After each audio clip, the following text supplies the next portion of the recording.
In watching this show, I watch it differently now ever since a lot of things have happened in the last month in our country when it comes to gun violence. I watch this show now and I think, is it perhaps time in shows like this to taper down the violence that we see in shows that are action-oriented?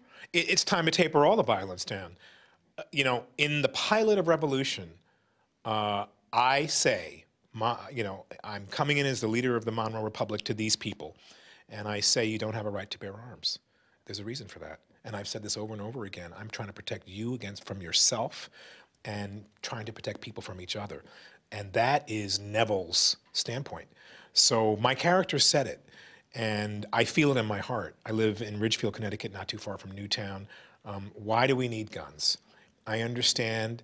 I have been previously a member of the NRA. I understand hunting in a certain way, more of the traditional organic Indian hunting where you thank the animal for giving its life because you need to feed off that animal because you can't grow your vegetables because it's winter. I understand that, but other than that, assault rifles in the home, I don't see this. I have 4 girls. I don't see any reason for it.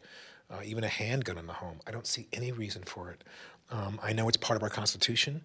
I know it needs to be looked at very, very closely and acutely because these episodes in our society keep happening over and over again, and this last one was the most horrific ever, and it's got to stop. It's got to end. Yeah.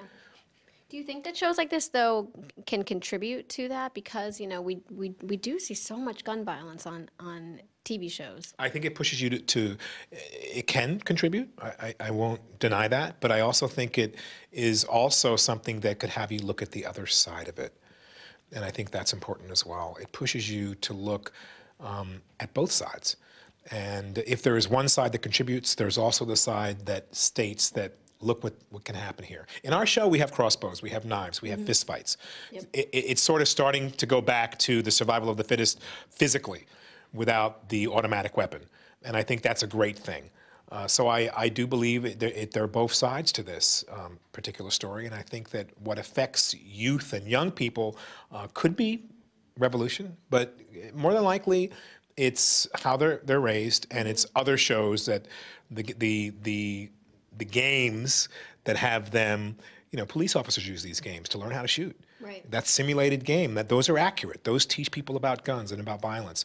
What our show does, though, has the ability to show someone dying. See, when you're in those games, you're shooting somebody, they just fall off the TV set. They're just gone out of the game. Right, but in life, if you've ever held someone in your arms while they passed away, that affects you, especially from a bullet wound. That really affects you, and I'm sure all the families from the folks in Newtown, Connecticut, have profoundly felt and will now rally against guns being in our society.